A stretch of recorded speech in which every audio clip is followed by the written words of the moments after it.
I'm Sonya Morton Firth, and you are tuned in to the Sonya Morton Firth Show. Today, my guest is Brad Burton. Described as being the #1 motivational speaker in the UK, author of 4 books and founder of 4 Networking, Brad started out living on a council estate in Salford. But all that changed in a moment when bullets came through his bedroom window.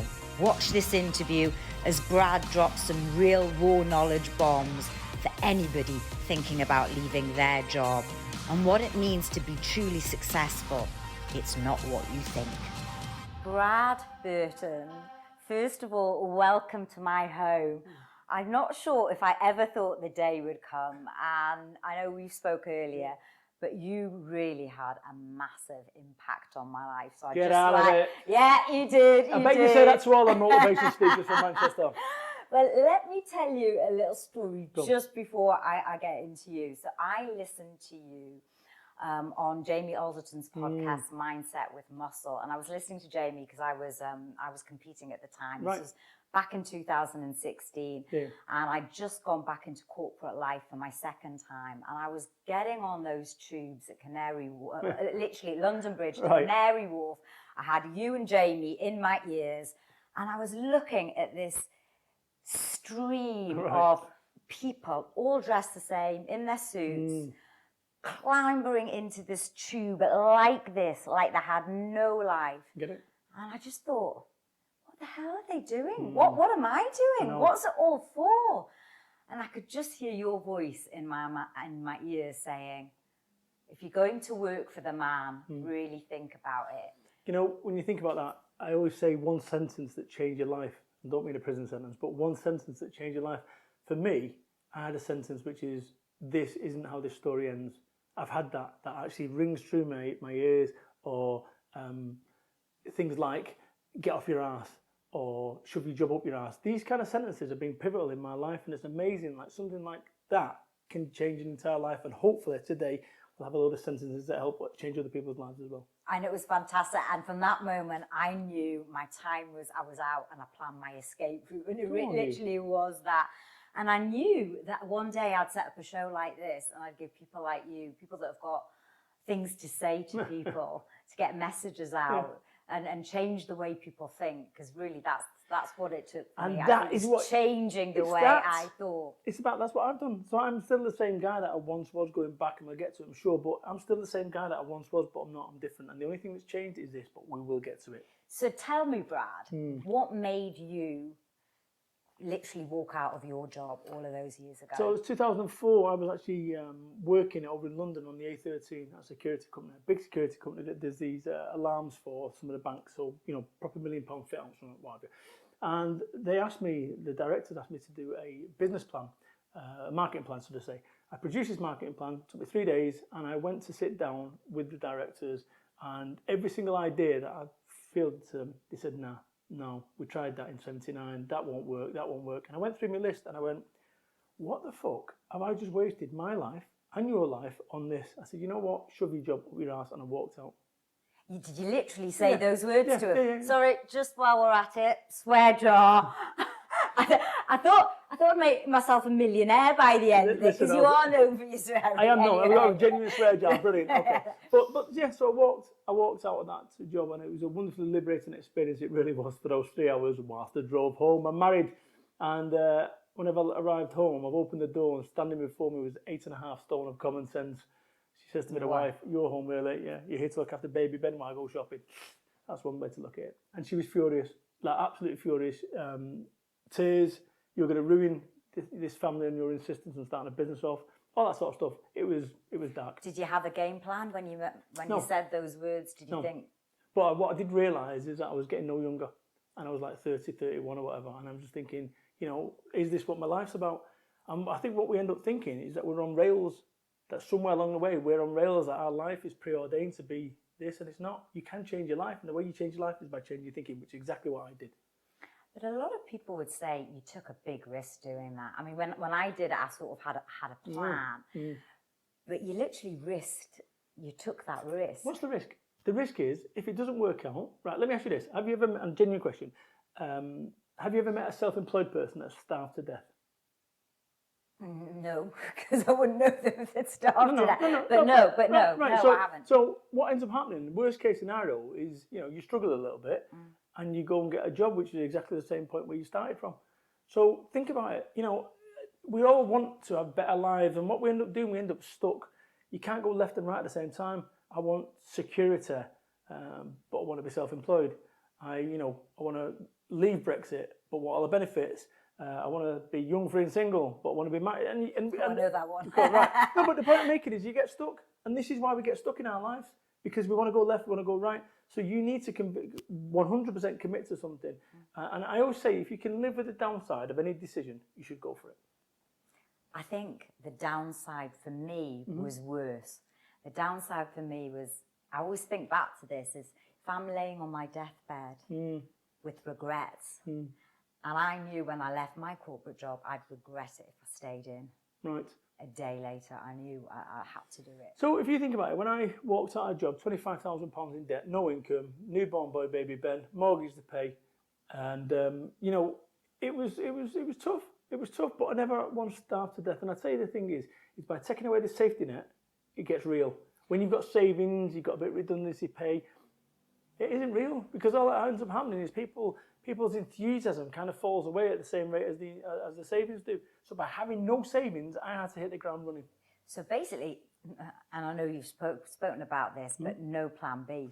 Yeah, no plan B. I think if you've got a plan B, you don't believe in your plan A. And I mean that sincerely. So if somebody goes, well, I'm 90% there with it, when you go to sell your products and services, the person opposite you needs to be 100% committed. If they're not 100% committed, they ain't buying. It's back to the old Napoleon Hill book where he burns his bridges. Okay, same principle. To get back, he doesn't want to, he's there on the island fighting, he burns his bridges so he can't turn back. Listen, that is exactly what I've done every step of the way. And more recently as well with the COVID situation, but we'll get to that as well.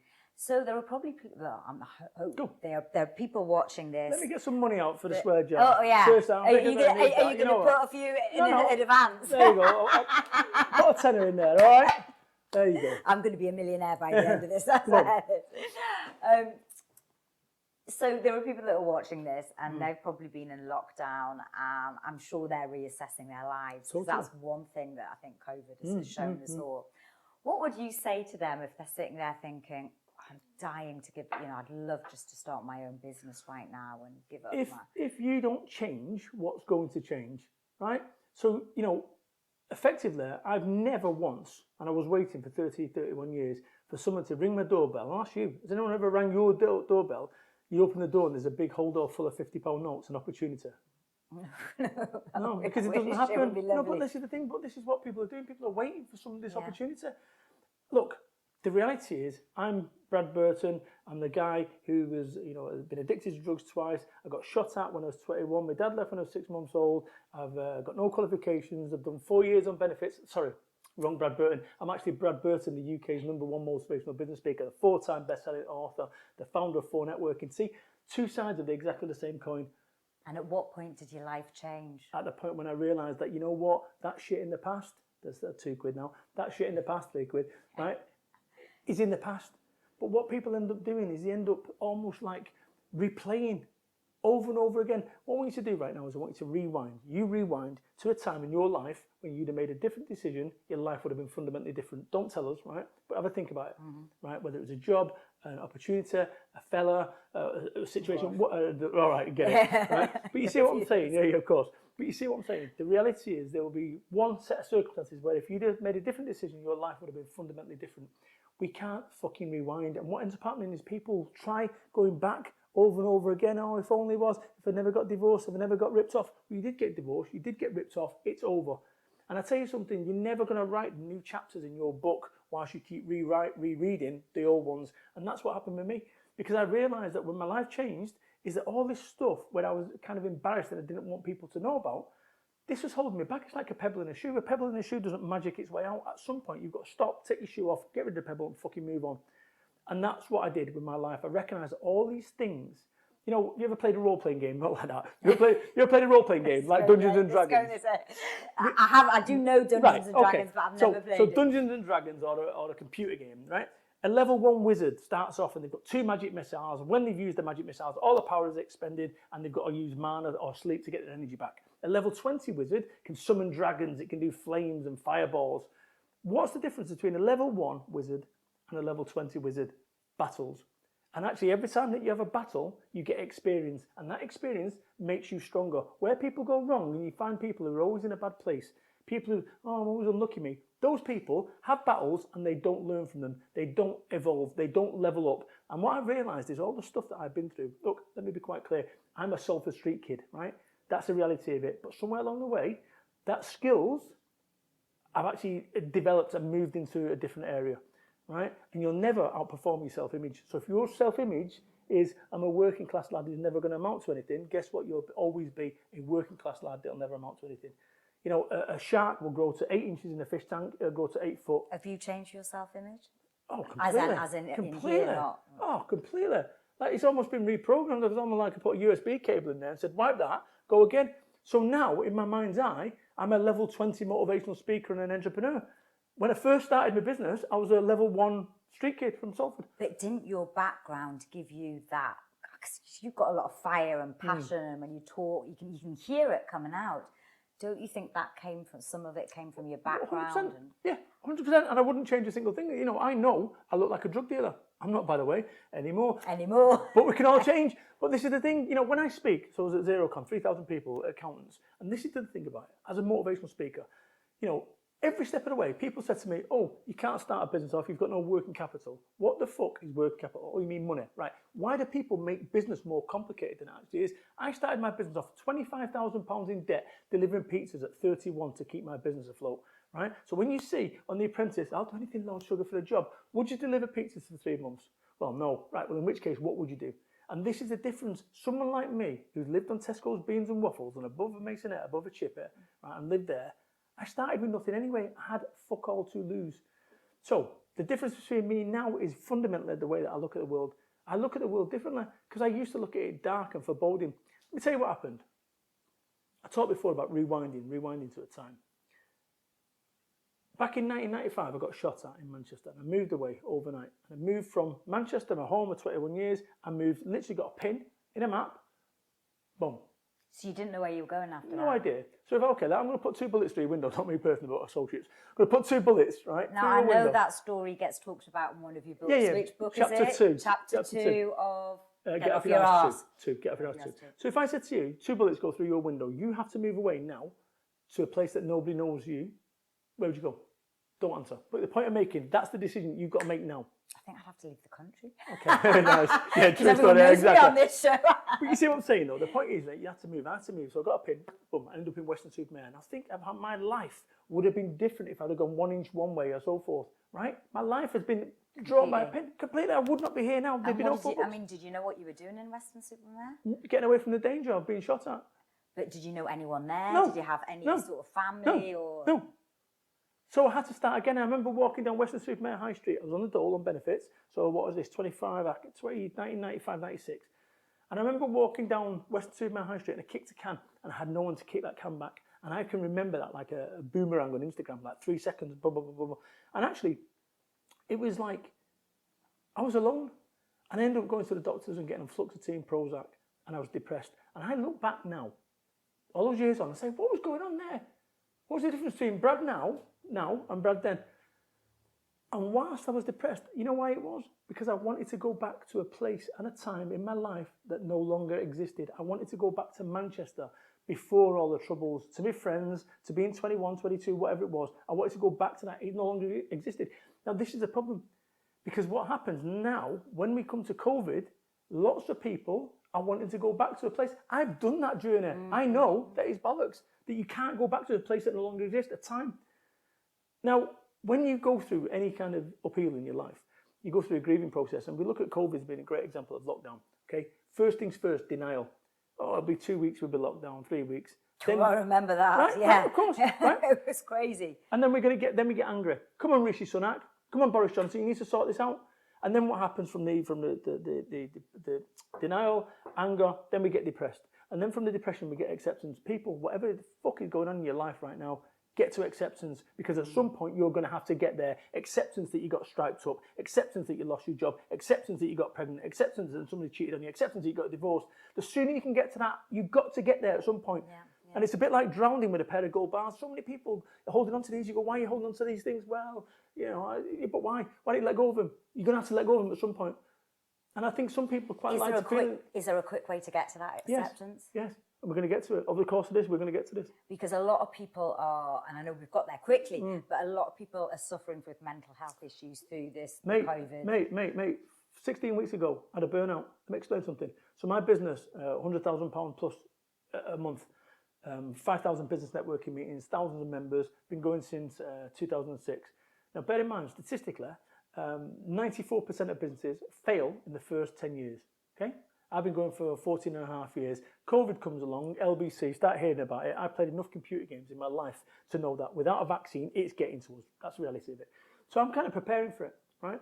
And then what ends up happening is COVID lands and effectively, my revenues go from 100 grand plus to zero overnight. Because it's all based on face-to-face. Correct. Gone. Now, here's the thing. I've got a friend of mine who's an SES man, and he says to me, or taught me something, which is you cannot delegate responsibility.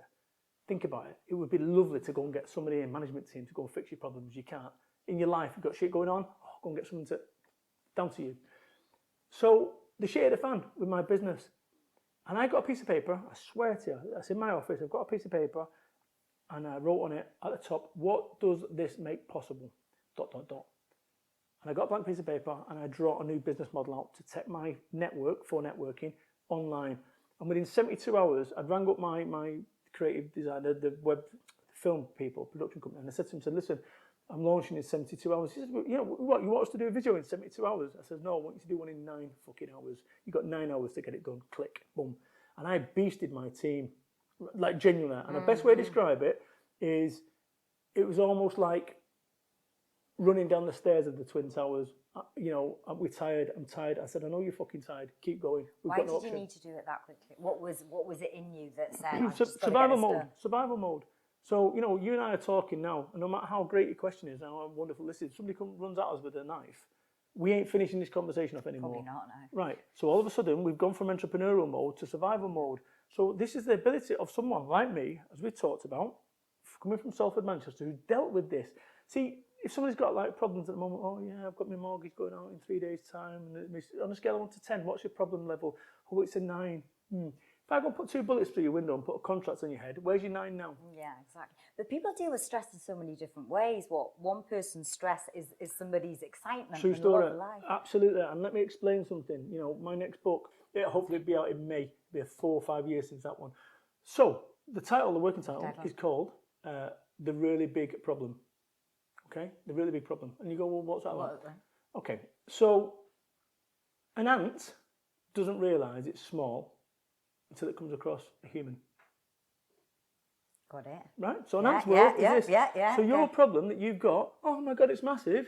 When you come across a really big problem, your problem is now smaller. And vice versa, and it continues to go. And the big problem that we've all got is we're all going to die.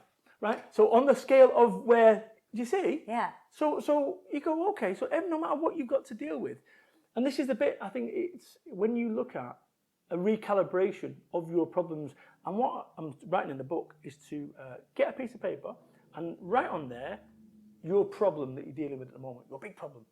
And then what I want you to do is write above it how things could be worse, right? And all of a sudden you go, oh, recalibration. And once you can do that, you can look at the world, you know as well as I do, some days you wake up, you've got a face like a slapped ass, you're not enjoying life and life shit. Go to bed, wake up, and everything's great. It is, because it doesn't last. Right, nothing, but it does, because it's someone like me, right, what I do is I've got that day one enthusiasm. Every single day I reset, right, which is great. You know when you go for a first date and you're on your best behaviour, right, that, okay? Or you go for a job, an interview, oh, lovely to meet you, everything's great. And then 6 months later, oh, what's that fucking prick he is, right? Up to £7, right? But, the reality is that it's about recalibration. I have that day one enthusiasm every single time. I have that ability to go, you know what, genuinely, wipe the day, Control Alt Delete, it's time to go again. How do you do it? I think it's been conditioned, but actually realising that, motivational speakers, it sounds like a truism, oh yeah, it's a choice. It kind of is. Do you sort of get out of bed and sort of do your affirmations and go, thank you for this amazing day and jump up and down? No, none of that. no dream boards, no court boards, none of that. Oh, It's you all in see, here. I've got mine somewhere. Right, exactly. It's hidden away. But you know, you've got one in here all the time. It's always, Yeah. it's always. Look, the reality is that always ask yourself a question: what does this make possible? Right. So you look at the worst day of my life 25 years ago. If it wasn't for the worst day of my life, Yeah, you wouldn't be where. it's like the greatest thing that ever happened. I almost owe the gunman a pint. Like, think about that logically. Yeah, Let me just rewind and we'll go even further back. If it wasn't for Hitler and all the shit that he did, my granddad came over from America, a black soldier, GI, true story, right? He gave me a granny Yankee Doodle Dandy and some bananas and then fucked off back to Virginia. True story. Wow. Yeah. So if it wasn't for World War II and everyone, I wouldn't be here now as well. So you see what I'm saying? Everything like it's all Yeah, weird. completely. So there'd be none of this. What would you be doing right now? What would Ben be doing if it wasn't for him? He wouldn't be getting his car pinged outside, would it? Sorry, Ben, you can edit that out. But the point I'm making, right, is that everything happens for the reason, even the shitty stuff. And You wouldn't be sitting here if I hadn't listened to you maybe that day of. And you because might still actually, be- I might not have given up my job. I might still be working for the man. Well, I don't think I All would. right, but you see what I'm saying? Your life would have been fundamentally different. And that is all as a result of something that happened in 1945 that actually, let's be clear, if my granddad and my grand never had the woo-woo that day, or that time, or 10 seconds later, or... This is what I'm trying to say. Everything happens for a reason, right? Everything happens for a reason. And the really big problem is that ultimately, whatever your big problem you've got isn't really a big problem. And once you get your head around that and go, what does this make possible? You know, we're the lucky ones, because I see people going, oh yeah, COVID's ruined my business. Shut the fuck up. There's someone right now in a Nightingale ward on a ventilator that would bite your fucking hand off to be where you are. So don't you dare start whinging that you've not got any money or It's pointless. Do you ever look at it the other way, like that you've got, things to be grateful for? Oh, Because that's the all day one long. thing that really helps me if I'm in a dark patch. It's like, look what's outside, beautiful view, beautiful. Mate, walking along the river. I serious. just go out for a walk. It's like all day long. absolutely And I'm gorgeous. so grateful for what I've achieved. And what I mean by that is that I've achieved it. This is the thing, when it comes to life, where you end up in your life is a direct result of your decisions. It would be lovely to, when your life's shit, to go and blame a divorce or go and blame your dad locking you in a coal shed when you were 7, right? Right? Your mum that chased you around with a wooden slipper. That's the reason that I'm a fuck up now, I'm 40 Yeah. years on. No, it's not. The reason you're a fuck up is because you like doing cocaine, or the reason you're a fuck up is because you like, it's down to you. So when it comes to life, and I said this, you can't go left and right at the same time. That's why people end up stuck.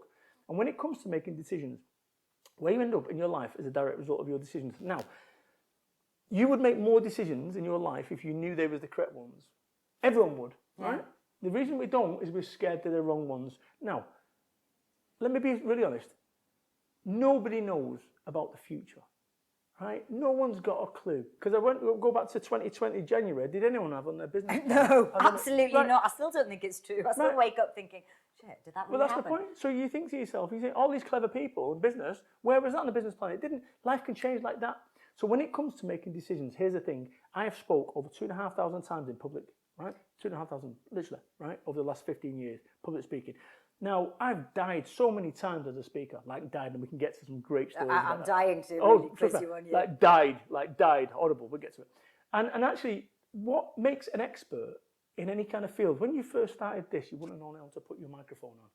First time, you've got no idea, right? You don't know what you don't know. But what makes an expert? An expert is someone that's made all the mistakes in a particular niche field. So when it comes to book writing, I've made them all. When it comes to networking, made them all. When it comes to public speaking, made them all. Marriage, made them all. Right? And if you learn, go back to what I said, level 1 wizard, level 20. Keep learning from your mistakes rather But than if you don't learn from your mistakes, that's why people end up in bad places, because they keep going round. And what ends up happening, you have your sail up, I want to be an entrepreneur, but I don't really want to do what it takes, so therefore your anchor's down, so you go round and round and round. How do you break the pattern? Because I agree, loads of people are in that, stuck in that pattern, or they keep telling themselves, one thing that I could keep telling myself is, I'm shit at relationships. Boom, boom, boom, before I know it, I'm shit at relationships. So, what is the pattern? I'm going to tell you, here's the situation with this whole caper. When it comes to making decisions, where we end up in our life is a direct result of our decisions. The more decisions that you can make in your life correctly, the further on you're going to get in your life. Think about it. 2 horses run at the start. So some of these people like to take a little bit of time over my decisions. There is no correlation between time spent on a decision and a decision being correct. So if you accept that that's the case, and it's true, right? So someone like me moves fast. I make a decision. I'm the easiest person in the world to sell to. When your guys rang mine up and said, does he want to do it? I made a decision straight away. 24 seconds, I'll make a decision. If I can't make a decision in 24 seconds, I'll revisit it in 24 minutes. If after 24 minutes I can't make a decision, I'll revisit it in 24 hours. If after 24 hours I can't make a decision, I've just made a fucking decision, it's done, next, move on. Oh, I like that, 24, 24, 24. 24. So this, in fact, I'll tell you who uses this, Bentley Global. And the reason that Bentley Global use it is I taught it them, me, Brad Burton, the former drug addict, the guy who got shot, Brad Burton, the UK's #1 motivational business speaker and so forth. See, this is the thing. You think about someone like a big global business. Why would they take advice from me, their senior management team, from a guy who looks like a drug dealer? And this is the thing, the world has changed. So many people said to me, I can't possibly start a business off. I can't write a book. You've got no qualifications. I can't. Qualifications are just made up. Anyone who's watching this right now. I don't trust people in suits. True. I mean, that's a sweeping generalisation. But you're all right, because you shouldn't trust me. Well, you're salt of the earth. But the thing is, you look at that whole thing with, when it comes to making decisions, I am like super fast. So the shit hit the fan, COVID's coming, my thing is being locked down. I moved on it there and then. Guys, we're taking it online now. Yeah, but what shouldn't we wait to see what happens? When this is all over, there's going to be a column, and on that column is going to be winners and losers. Those people that wait to see what happened are going to be the ones who turn around and say, see, Rishi Sunak's the reason that my business failed. No, the reason your business failed is because you didn't act, because you wanted a bailout. Once you realise that the bailout isn't fucking coming, get on with it. And if you make those decisions, like you said, there's a right decision and a wrong decision. What happens if you make the wrong decision? So, make the wrong decision, it moves you one step towards being an expert. Make it right, it moves you one step towards success. You can't fail. So when it comes to me look, there's no one in the UK that's had more 10-minute conversations, because of the nature of my network, right? We have 3 10-minute one-to-ones, I pioneered that. 3 10-minute one-to-ones in group time. I have met people from all walks of life. My ability to be able to get to a problem. You give me any problem and I will get to it within like a second. I will give you a solution. Whatever, I mean, we can do it on camera, but whatever shit is holding you back right now. Right, exactly. All night. Exactly. Right, I'm going to need some more money. Ben, you can't nip out and get me a cash point, can you? But the point I'm making is we end up in our lives unwilling to make a decision because we're scared it's the wrong one. The only time you know whether it's the wrong one is after the event. Because a mistake is a mistake after the event. Up until that point, it's the correct decision. So what you're saying is by procrastinating, just about getting that out, by procrastinating on a decision, you're just not taking action. You're not doing anything. It's better to make the wrong decision than... As long as you learn. If you've got all your data for a decision and you're not going to get any more, what ends up happening is the longer that you run, the weaker you become. Think about that. The longer you run from a decision, the weaker you become. I'm going to leave that bastard. I'm going to leave that job on Monday. Sunday night comes, the next round that we've done this is, I'm probably just going to stick there. And then 6 months later, you're still in a shit job, still going on YouTube. Right, exactly. Yeah. And you end up in this constant cycle. Look, last time I checked, none of us are getting any younger, right? We're all getting older. Since we started now, we're about 47 minutes older. Don't say that. Mate. But listen, when you're my age, you're just going to be like, no, I can't get much I am your age pretty much, anyway. But the point I'm making is that this is it. This is life. But we're almost waiting for someone to make our lives right. The only one that can make our lives right is us. Think about it. Go back to me, right? 4 books, 4 networking, 4 books, personal development, motivational speaker, or Brad Burton. The thing, what changed? And it's this: when you realise that no one is going to save you. No one's going to save you. No one's going to save you. No one's going to save you. It is down to you. So where you end up in your life is a direct result of your decisions. Just talking about that. So you have been described as... You were described as the Northern Tony Robbins back in the day. And I'm really interested in that. I used to run a personal growth community that was based on Tony Robbins. It was the impetus of that. I love the northern bit because I'm from up north as well. In fact, where are you from? You're a southerner to me. Where are you from? I'm from Newcastle. I'm a Geordie. Oh, right, okay. My favourite city, by the way, Newcastle. Oh, I love Newcastle. Haven't been there for a while. I was there last week. Oh, yeah. I'm hoping to go home for Christmas. Amazing. I'll be home for Christmas. But yeah, so I'm a northerner, and someone said you're a Northern Tony Robbins. It was there. It was Theo Pathetis. How does that first of all, how did that make you feel? So back in the day, I used to think that was cool. Right now, I'm my own boss. I actually, I've never been to a Tony Robbins event, not once in my life. And actually, I do things my way, but I thought I was wonderfully, enamoring back in the day. But I am doing it my way. I'm doing everything my way. And I'd never copy anyone else. One of the things that I always said, it's in one of my books, you will never be the market leader copying the market leader. And actually, I do things my way. There's a lot of people that have copied you since. Oh, but once again, they just look foolish. And what I mean by that is that, somebody wearing jeans, trainers and t-shirt and breathing in like I am now. Listen, I'll tell you the truth of everything. No, I am honest. But listen, the reality is that you'll never be the market leader copying the market leader. Just, there's a lot of people out there using words that I'd never use in my life. Abundance, never used it in my life. Like genuine, not once in my life. And, authentic. I've never used that word in my life other than to describe that. I've never used it. I love the fact that you're saying those two words. No, but because everyone uses them now. Yeah, it's like it's become sort of a... synonymous with just bullshit. And the whole personal development industry is a scam. That's the reality. Let's talk about that for one moment. So let me explain. Because I'm interested. Yeah. And as I say, I've got lots of people out there that are friends, coaches, this, that, the other. But I'm interested in your point. So they say to you, take massive action. And the reason they say take massive action is so that you think, fuck me, all the problems I've got, I need to run to the back and go and pay 10 grand for a course. Let me tell you something. There is no correlation between price paid and quality of output. That's the reality of it. Because you change your life as a result of one sentence. Now, I could wrap it all up, listen to the podcast, you change your decisions. But one of the things I've realised is that when I've come into these spaces, right, whether it was for networking, changed the entire landscape of what business networking is, book writing, I've changed it, motivational speaking, changed it all.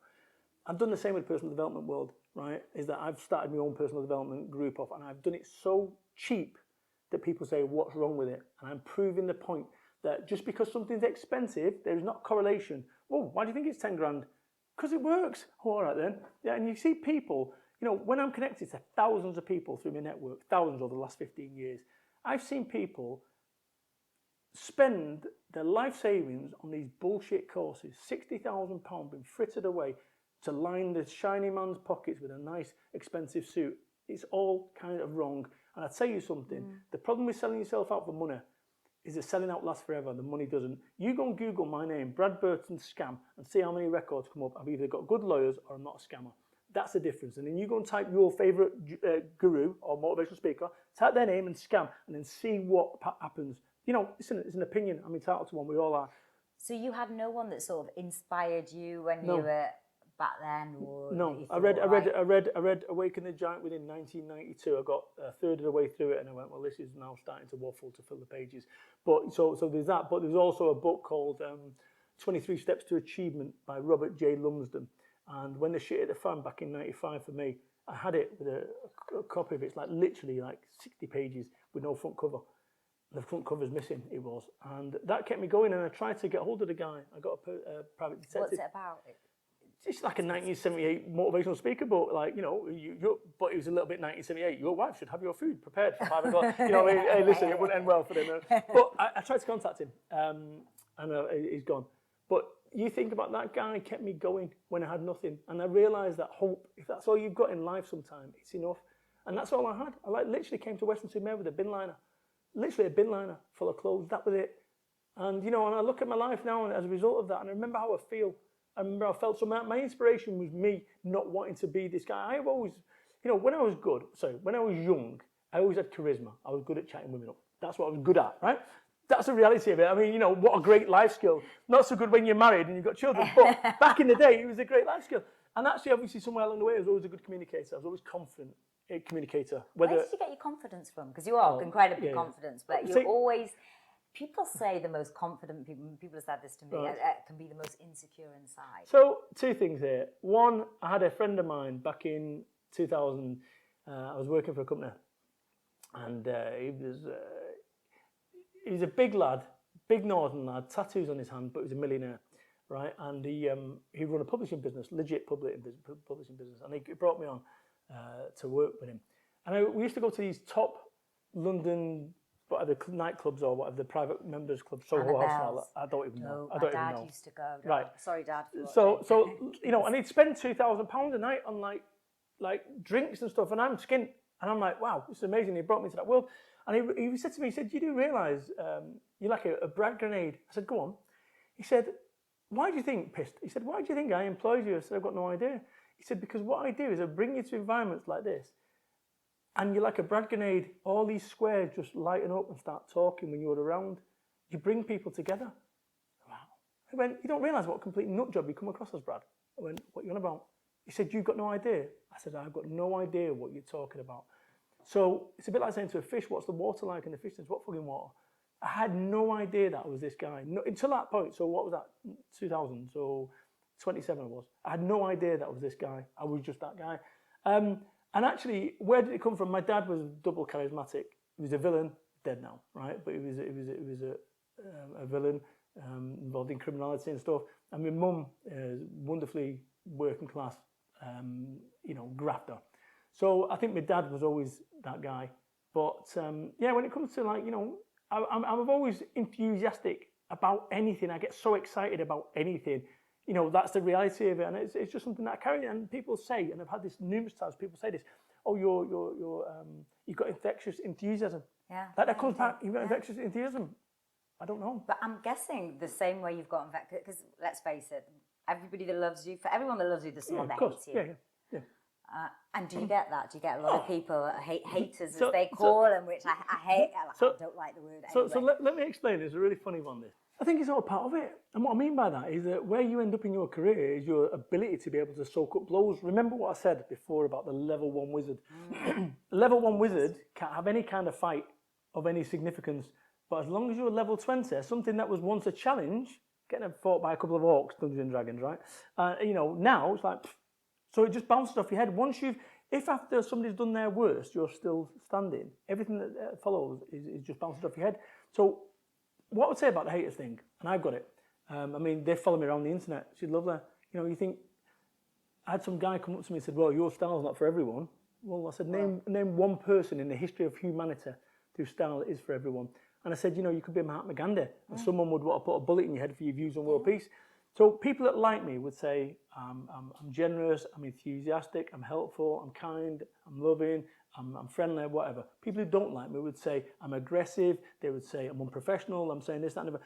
Two sides of the same coin. The only way that I'm ever going to get anyone that doesn't like me to like me is by getting rid of everything that people do. And so many people, this is what goes wrong in life, is what we're all trying to get is happy. But what ends up happening is people end up changing who they are to fit in. So then you go into an office environment that you're full of confidence and you start seeing that actually you've got the mean girls there. Now you start simmering down and you do a vanilla version of yourself. And consequently, the other people are doing a vanilla version of themselves. And this is why this whole world, 98% of people end up in this. I was somebody completely different in the office. I couldn't be me. I literally could not be me. It was a man's world for a start. So a woman in a man's world, it's tough. You either had to be aggressive, horrible, all the rest of it, and that's what I became. And I look back at that person now and think, that wasn't me. Right. I wasn't allowed to dress the way I wanted to dress. I mean, this would be way too sexy. You couldn't show your femininity. I've not noticed it. I don't know what you're talking about. You just had to be conformist. And that's what people try to do. Look, I'd never achieved anything in my life. You know why? Because I'd be the northern lad with the cheap suit and the cheap tie, with the matching tie and the matching socks because he's watched The Apprentice, right? Like literally, that was what I did. I conformed, so I always became the nearly man because I conformed. At the point when my life turned around was when I said, shove your job up your ass, started my own business. Everything that people said I couldn't do, that director team that said that idea won't work, are the same ideas that I built all my businesses on. So, what you've got to do is you've got to be happy. Now, the point I'm making is when you're being something you're not, in any area of your life, you're unhappy. That's when you start then buying handbags. That's when you start buying cars because you're deeply unhappy. And what you're trying to do is find validation from these things, these external things, when actually it comes from you. I don't give two fucks if people don't like me for being me. That's okay. You know why? Because I like myself. I like myself for being me. And I'm comfortable in my skin. So when knobheads, right, and there you are, I'll tell you what, I'll give you a little task. Go on to Amazon, go and find this book, Life Business Just Got Easier. It was produced in October, I think, October 28th, 2013. Okay, it was published from Wiley Capstone. There are 2 1-star reviews on the 14th of October. Oh, you know the right? days. You can't. No, it's on there. You go and look. You click it. So it got put on to say pre-order. There was 2 1-star reviews. They're still on there now. And actually, the book didn't get released by Wiley Capstone until 14 days later. So the only way they could have got that is on Kindle 14 days later, at which point they'd had it verified. So people are following me around trying to, look, you've got to be in a really fucking unhappy place when you as an adult are spending your waking life on the internet trying to bring my life down. Listen, let me tell you something. It's great because one of the chapters I wrote in my book is 7 knobheads. You'll have 7 people in your life, 7 knobheads, that it doesn't make no difference. You could go and give £1 million to a children's charity and you still do, well, it's all right for him. And I tell you, this is the thing. I recognise something, that where you end up in your career is your ability to soak up blows. A level 20 wizard can soak up things that fights that were level 5, level 10 were, unsurmountable. It's what you're talking about, resilience, and I'm going to sort of go on that, because part of, I know you're Northern, I know your background from working class in Salford. I'm not a drug dealer, by the way. I know you're not a drug dealer, not anymore. There we go. I was brought up in Newcastle in the 70s, divorced, and my mum was from South America, so I was as dark as you got in Newcastle. And in those days, racism, I got it all in the schoolyard. But I'd stand there and I'd punch boys back. I mean, I was only little. I'd be like, come and say that again. Poof! And I honestly believe, and this sounds, it's who I am. It's made me what I am today. Mrs. Formative. But this goes back down to what I said, right? Which is that ability to be able to, where people go wrong is they have these battles, but they don't learn from them. They don't get strength. They don't embolden themselves, right? You did just that. That confidence, that sass that you've got has carried you throughout your life. And that would have been, my life would have been, remember I said before, a sentence that changed everything, or a situation. I remember back in 2012, I got my 5-bedroom house, detached, living in Somerset. Everything was great, fabulous, apart from the fact I was having a nervous breakdown, and apart from the fact I was having legal problems, and apart from the fact that I was having marriage problems. And me and my wife sat down and we had a divorce lawyer booked for the next day. Right. So my wife has been with me 20 years. Well, we've been together 20 years, put it that way. And she said to me, we had a divorce lawyer booked, and she said to me, she says, I understand how we got here. I understand how we got here. What she should have said is, there's your bags, fuck off. But she didn't. She said, I understand how we got here. And I'd say the same to you in your life, and I'd say the same to your audience. Do you understand how you got to where you are in your life? Because like I say, it'd be all too easy on me, Dad. It was just that bullshit. It's down to your decisions. That was the story I used to tell myself. From divorce, you could swing it the other way. Of course. And it took me a long time to realise, actually, he did the best thing for me, because I've become independent, strong, blah, blah, blah. But at the time, horrible. Oh, yeah. But once again, it's a bit like Brexit. People going, oh, Brexit. In a few years' time, I'll be like, thank Christ I left that prick. It's just like, it happens. I think that anyway. No, but you know what I mean? The reality is, life goes on. Life always goes on. Life finds a way. Because remember what I said? The really big problem isn't Brexit. The really big problem is we're all going to die. That's the reality of it. So actually, it's so important that you go, with that in mind, why are you worrying about shit that doesn't matter? So if somebody on the internet doesn't like me, oh my God. Well, when there are days that those people on the internet that don't like me or pay my mortgage, then maybe I'll sit up. But I will only listen to the opinions of people that I'd go to for advice. I will only listen to the opinions. I only let it sink in to the people that I'd go to for advice. If I wouldn't go to them for advice, I couldn't give 2 fucks about their opinion. It's irrelevant. When you've written 4 books, when you've started a business from nothing, when you've been shot at, when you've delivered pizzas, when you've gone through the life that I've gone through, then maybe, just maybe, you'll be entitled to have an opinion about how I do with the resource that I've got. Because when I go to buy a suit, Savile Row suit, never. But imagine me going to buy a Savile Row suit and I go and get a suit on and it's a most amazing suit and it's beautiful fit, 2,000, 5,000, whatever they are, right? If I tried to give you that suit, or Ben, the production team, that suit, it would look like shit on him.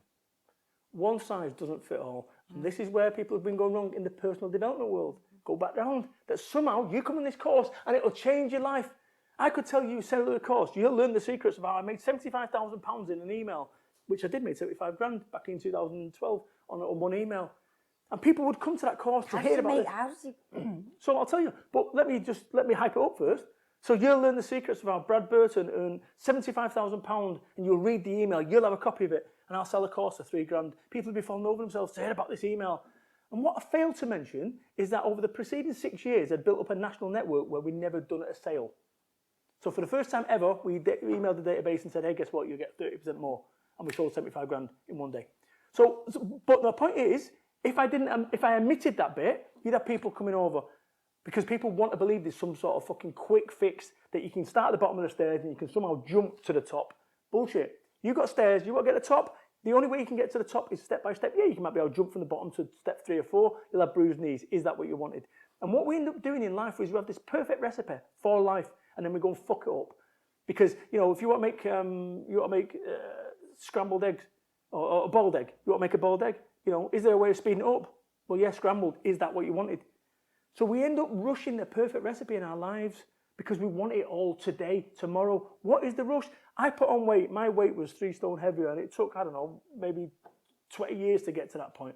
And then somewhere along the way, I want to get some shakes, some milkshakes or whatever, and get down to, come on.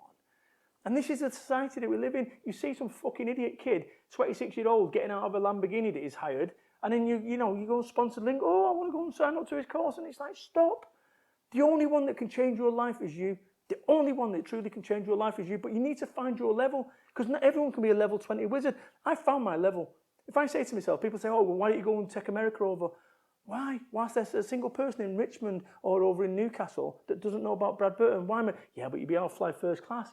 I've got a perfectly good bed at home. Stop. Do you know what I mean? Where does it end? And this is the problem, is that what ends up happening is people go, oh, I want a 40-inch television. My life's going to be good. You get 40-inch, then you want a 60, then you want an 80, 100. Yeah. I went to a friend of mine, lives over in Mayfair, around the corner here, right? And he's got an £8 million property. And when he's going through a breakup at the moment, and when it goes there, he said, do you want to come downstairs? I want to show you something. Went downstairs, turned on the thing, the lights, it went blink, blink, blink. He has a 40-foot cinema, all red, plush, carpets, 40 seats, fucking ticket machine, popcorn machine. I went, whoa. I said, Steve, is it excavated out? I said, Steve, do you know what you need now? He says, what's that, Brad? I said, 38 fucking friends and a good divorce lawyer. Yeah. So we end up in life spending this energy and time on shit. On materialistic things. But whilst he should have been spending it on his marriage. Yeah. So now he's going through his divorce. So guess what? 4 million quid now, his £8 million property, that's gone if he's lucky. His fucking cinema is never going to use. Somebody else is going to benefit. And we end up doing that. And what I'd say is this whole thing, I had somebody on social media, a hater, saying, oh, you've got self-limiting beliefs. I've got self-limiting beliefs. I am from Salford, Manchester. I've lived on council estates. I've written 4 books. I've run a multi-million-pound business. I speak at the highest level, JCB, Costa, Bentley. What was he telling you your self-limiting beliefs? Because you didn't want to go to the States and because you didn't want to do this? Oh, because I've not got my own private island. We've not got my own this. You know, I got my own private island. Well, I went on a private island. I went on a private island on a cruise. And let me tell you, man, private island was only private until 3,000 people got off the fucking cruise, at which point it was like every other beach I'd ever been on, right? You know, just stop. Yeah, but what you need to do is get a jet. Stop. When does this end? How much is enough? How much is enough? Enough time, enough energy, enough life, enough love, enough what is enough? So what is the secret to happiness? Because that's basically what you're saying. It's like stop chasing materialism. Just what is the secret? So when I was skint, a mate of mine used to come on and we used to go out nightclub and he used to take me out, right? Best friend Jay, take me out because he had a big corporate job and he was on loads of money and I was on dole. So he'd come down and it'd be great. We'd go out and he used to have a Rado watch and 1,500 quid, and I was like, oh my God, I'm going to get one of these when I can afford it. I remember early days, 2009, I had the money in my pocket for a Rado watch, come from nothing. And I goes to the Rado watch shop, and there's a black one, there's a black and gold one, a gold and black. There's a lady, I said, I'm just going to have a walk around, and I'll have a think about it. I did have a think about it. I thought, I don't want a fucking Rado watch. And actually, all those things that you want in your life have no value when you can afford them, right? Or when you've got them. And it's so important that you've got to understand that what we've all got and you've got and we've got is we've all got something that one of the richest men in the world doesn't have, Steve Jobs. How much do you reckon that Steve Jobs, of the $60 billion of Apple reserves, if I could say, Steve, you can have one day back on this earth, the clock's now, 60 billion, how much would you reckon he'd give? Do you reckon he'd sign it off? Yeah, all of it. Right. What does that say? It says that today is as valuable as the last day of our lives, but we take today for granted. We take everything for granted. And that is why you said to me, how do I do it? I do it by realising that someday the really big problem is coming. And this is, you know, anything that I'm not dealing with is toy. Do you think people are more, have realised this because of the COVID situation? I mean, people are in lockdown. The one thing I think it showed, certainly lockdown 1, what it showed me is materialism is nothing. No one cares what you're wearing, you know, what your hair's like, because you can't go to the hairdresser. No, we're not going out, so you know. So I think, look, if we get to the end of this, this whole lockdown thing, and we haven't learned or changed, you've missed the opportunity of a lifetime, truly. because I've never encountered this. And that is why, you know, I'm going to get to the end of this thing and I'm good. My turnover is down 80%. Like, that's the reality of it. But have I starved to death? No. Have I lost my house? No. Am I happy? Yes. What's the problem? What's the biggest thing you've learned about yourself? Fucking balls of steel. Nothing faces me. When you've had guns put to your face, dealing with a little bit of lockdown. Ooh, lockdown. I'll tell you the story. A mate of mine's done time, 8 years. And when you get out of prison, where prisoners go wrong is they try to catch up on that life that they lost. So you come out and you do 8 years of living in months. Whatever you do, you try to catch up that life. I urge every single person to not try catch up their life that they've kind of feel they've lost. You've not lost your life. My mum says to me, you know, oh, we take everything for granted now. You know, I'll never take going to Costa for granted anymore. I said, Mum, you're taking the fact that you can FaceTime me right now for granted. And it's just so important that we stop taking anything for granted. And our most important asset that we all have is time. Time, time, time, time, time. And if I was to give you 60 minutes left now of extra time, and I said to you, right, you know, we had a clock on our head that shows you how much time you've got left in your life, and you had 60 minutes left, who would you ring? What would you say? Those people, whoever, if you had 60 minutes left now, those people that you'd ring and say what you're going to say, I say to you, as soon as you've got it today, do it. And I say to your audience, if you had 60 minutes left of your life, what would you say and to who? Because we don't often get notification that we've got 60 minutes left. And this is why every single day I say the things that I want to say. Every single day. You know, there's more to life than money. There's more to life than cars, handbags. That's what we've been told success is. That success is this. And what you need to do is get out of a helicopter. You know what success is? Being fucking happy. Genuinely happy. Not pretend social media happy, but proper happy.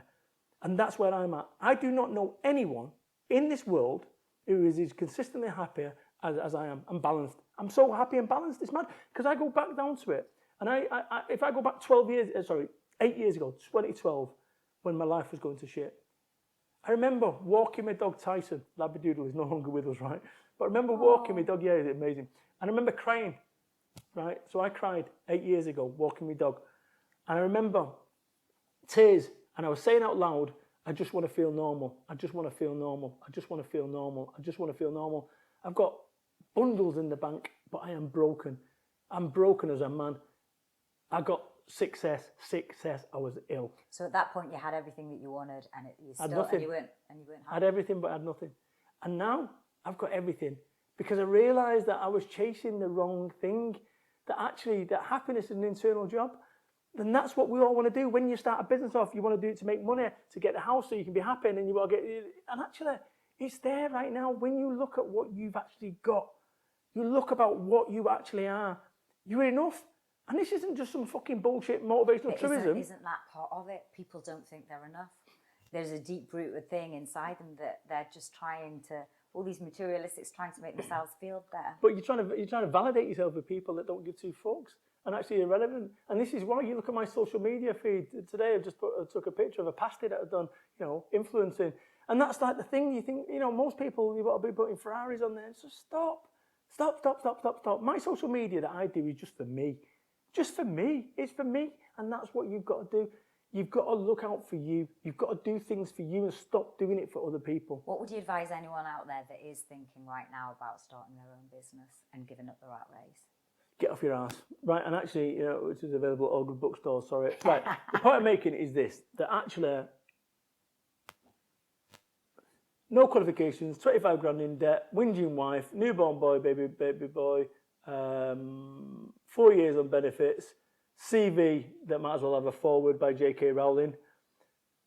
Are you in a worse position than me? If the answer is no, what's your excuse?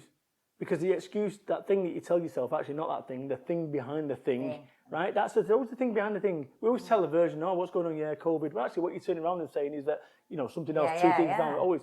Go for it. You've got nothing to lose. Because if it doesn't work out, you go and get a job. Look, you're not going to starve to death. You're not going to starve to death. So what's the risk? The risk is it doesn't work out. Well, let me tell you something. It's going to take you 4 times longer than what your spreadsheet for the bank says. Because I've seen so many people, spreadsheet millionaires. The reality, like genuinely, 4 times longer. I didn't make proper money for about 8 years. I think that's what people forget as well, because there is a reality check that it is hard work. Well, either you or your business gets fed in those first few years, and people want to still live their life and go to the olive groves of Valence, whatever that is, I just made it up, right? You know, and actually they want to have a Chinese and a takeaway and a Nando's, and they don't want to change everything. I lived on Tesco's beans and waffles, like genuinely, but bear in mind, right, from North East, you'd have probably done the same. Actually, I don't think you would have, but differently. But the point I'm making is that actually, all I had to do was go back to council estate, Brad, to live.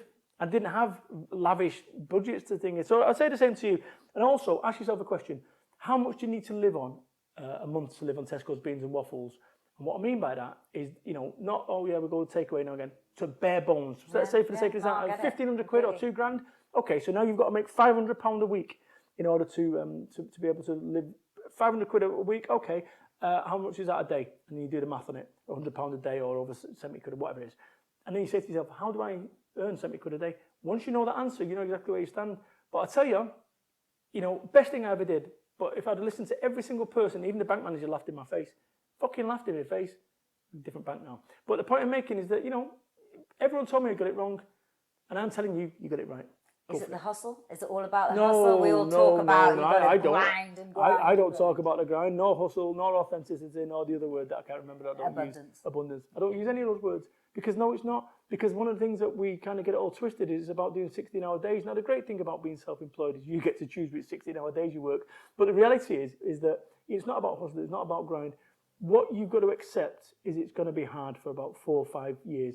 So you might make it in money, you might just be on that bread line, but every single time you're leveling up, level 1 wizard. So actually, by the time you get to level 5 years in, you're now better prepared to deal with fights, you deal with all these things, and also deal with fear, because you're going to get that. You're going to get fear. And let me be quite clear.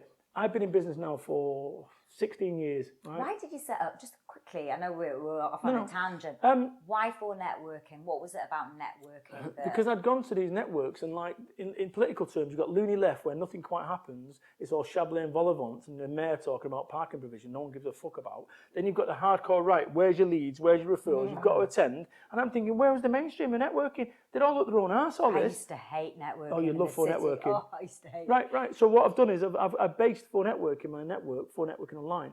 I based it on New Labour 1997. And what I did, I came into the space and actually I made the establishment look old-fashioned and fuddy duddy. And I did that, and I've done it again and again and again. And that's what I do. Shake them up. What's next, Brad? Book 5, as you know. So you've had book 5's next. I've just started off One Networking, which is next generation referral networking. So effectively, probably the best way to describe it is if you think about a Lamborghini 1980s Lamborghini, and you have a 2020 Lamborghini, which one's going to win that race? Which one was the Diablo? Oh, no. I know, kiddo, I'm the same. Listen, I'm quite willing to. That's one of the few things that I've bought. Anyway, so effectively, the new modern Lamborghini will outpace it. That's what I've done. I've changed networking. I've looked at how wrong it's been doing all the kind of hardcore right of networking, and I've came in with One Networking. I've also got something happening next year. But look, the reality is, I'm quite happy just maintaining. You know, when we play poker or we play blackjack, and the idea is you get 21, I'm quite happy sticking on 18. Right? I'm quite happy sticking on 18. For a lad from Salford, Manchester, who should have been a bank robber, right? That's the reality of it. I was kind of being groomed to be a bank robber. And actually, I think to myself, you know, I've done okay.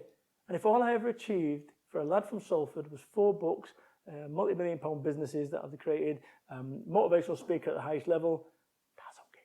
I'm happy with that. Brad, we've come to my final question, and I'm gutted. I'm just going to have you back on the show. Oh, love to. Plus, I'm going to make more money. I don't know about another 6 quid, I think. It's been all right here.